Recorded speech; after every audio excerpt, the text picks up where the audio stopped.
तेरी मेरी कहानियाँ से सभी अपडेट पाने के लिए बेल आइकन दबाएं। आज की कहानी है कड़वी बहू का मीठा प्यार। अस्पताल के कमरे में दाखिल होते ही आरती अपनी सास पर बरस पड़ी। आपने खुद को समझ क्या रखा है? इतनी बड़ी बात हो गई और मुझे बताने की ज़रूरत तक नहीं समझी। उसे देखते ही उसकी सास रति का मुंह बन गया। उन्होंने पास ही बैठे अपने पति रमाकांत को घूर कर देखा, क्योंकि वह जानती हैं यह बात उन्होंने ही आरती को बताई है। यही तो है पूरे घर में आरती के सबसे बड़े चमचे। उन्होंने मन ही मन कहा, यह आरती और कोई नहीं उनकी बड़ी बहू है, जिससे उनकी ज़रा भी नहीं बनती।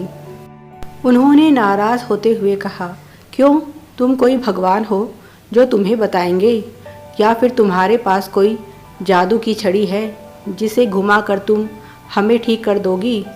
बीमार हैं, अब बुढ़ापा आ गया है, बीमारी नहीं आएगी तो क्या जवानी आएगी? आरती बोली, बिस्तर पर हैं पर फिर भी उल्टे जवाब देने से बाज नहीं आओगी। तुमसे कहा किसने था यहाँ आने के लिए? मैंने तो तुम्हें नहीं बुलाया। आरती कुछ कहती तभी रमाकांत जी ने उसे चुप रहने का इशारा किया और वह चुप हो गई। अपने ससुर जी की बात वह कभी नहीं टाल सकती। फिर उन्होंने अपनी पत्नी से कहा, इतने मीठे बोल तुमने कहाँ से बोलने सीखे? ज़रूर अपनी माँ से सीखे होंगे। यह सुनकर तो रति जी का पारा और भी चढ़ गया, क्योंकि वे जानती हैं कि रमाकांत जी इसी तरह से आरती की तरफदारी करते हैं। वह बोली, और दीजिए इसको शह, ऐसे ही तो आपने इसे सर पर चढ़ा रखा है। तभी नर्स कमरे में आई और बोली, पेशेंट को आराम करने दो। आरती और उसके ससुर जी दोनों बाहर आ गए। उसके बाद 3 दिन तक लगातार आरती हॉस्पिटल आती रही, पर उसकी सास ने कभी भी उससे सीधे मुंह बात नहीं की। आरती से ऐसी भी क्या गलती हो गई है जो उसकी सास उसे देखना भी पसंद नहीं करती?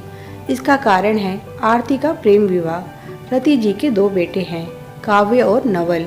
आरती उनके पड़ोस में ही किराए पर रहती थी और उसका रति जी के घर आना जाना था। आरती और काव्य दोनों एक ही कॉलेज में पढ़ते थे।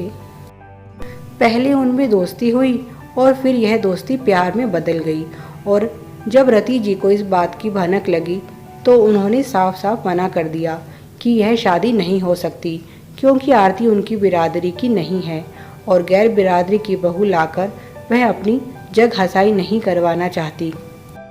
उन्होंने तो आरती के माता पिता को भी खूब खरी खोटी सुनाई कि लड़की को खुली छूट दे रखी है, जहां मन करे जिसके साथ चल पड़ती है।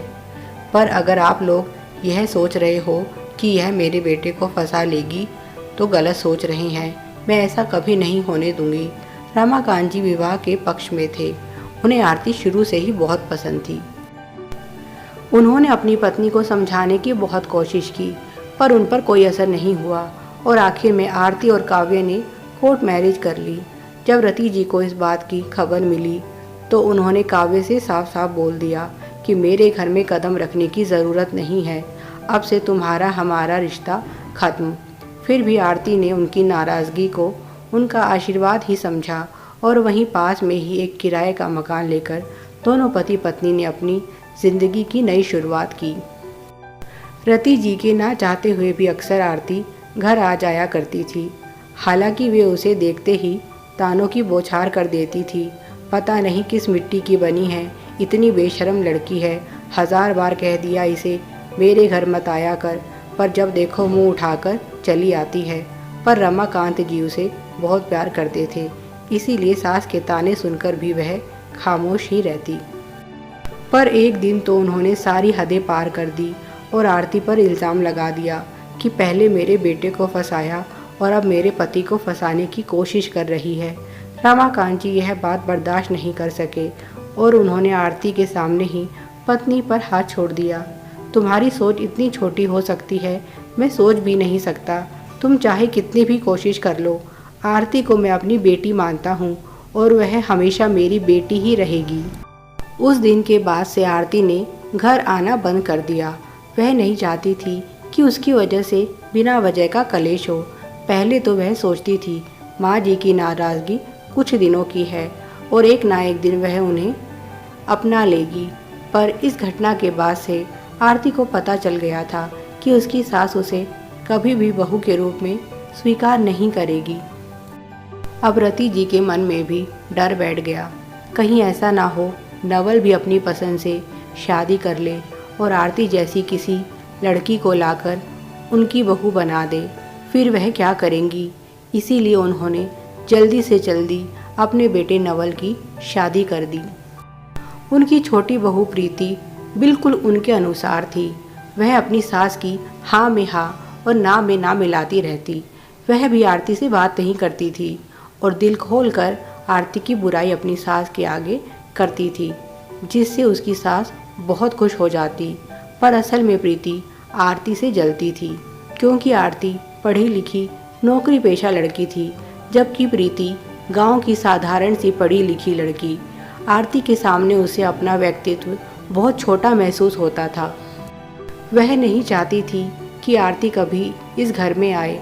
आरती खुश थी कि कम से कम माँ जी को अपनी छोटी बहू तो पसंद अनुसार मिली है।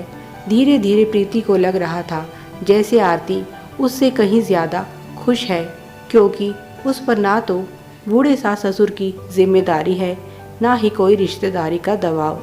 अपना मौज से कमाती है, मौज से उड़ाती है, जो मन में आए पहनना, जो मन में आए खाना, जहाँ चाहे वहाँ जाना। एक वह है जो बस इस घर की चार दीवारी में बंद है, सिर्फ अपनी सास के कारण। साल भर के अंदर ही उसे लगने लगा कि किसी तरह से भगवान इस बुढ़िया से मेरा पीछा छुड़ाए। जब तक यह जिंदा है मुझे मेरी ज़िंदगी नहीं जीने देगी। और एक दिन अचानक से जब रति जी की तबीयत बिगड़ गई और उन्हें हॉस्पिटल लाया गया, तब तो प्रीति सच में खुश हो गई कि आखिरकार भगवान ने उसकी सुन ली।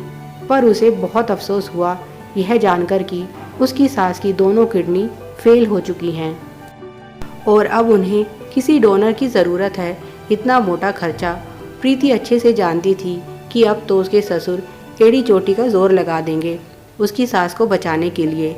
यही सोचकर प्रीति का दिल बैठा जा रहा था कि अब उसके पति की गाढ़ी कमाई ऐसे ही बर्बाद हो जाएगी और ऊपर से नाते रिश्तेदारों की लाइन लगेगी सो अलग।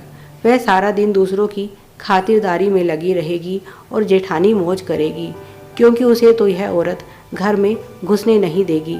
हाय रे किस्मत, हम दोनों पति पत्नी को ही यह सज़ा क्यों।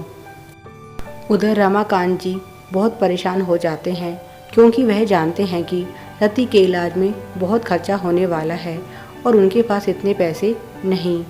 वे रिटायर हो चुके हैं और उनके पास जो कुछ भी था वह घर बनाने और बेटे की शादी में लगा दिया। अब उनके पास कुछ नहीं है।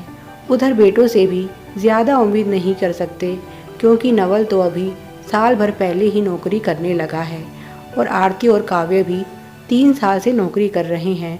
उनके पास भी कोई बहुत ज़्यादा रकम नहीं हो सकती। वे परेशान हैं कि इतने पैसे कहाँ से आएंगे। ऐसे में आरती ने उन्हें धीरज बंधाई कि आप चिंता मत कीजिए, कुछ ना कुछ करके हम पैसों का इंतज़ाम कर लेंगे, पर माँ जी को अच्छे से अच्छा इलाज दिलाएंगे। आप क्यों चिंता करते हैं, हम हैं ना। पर असल में आरती भी जानती है इतने पैसों का इंतज़ाम करना बहुत मुश्किल है। Please like, share and subscribe. Thanks for watching.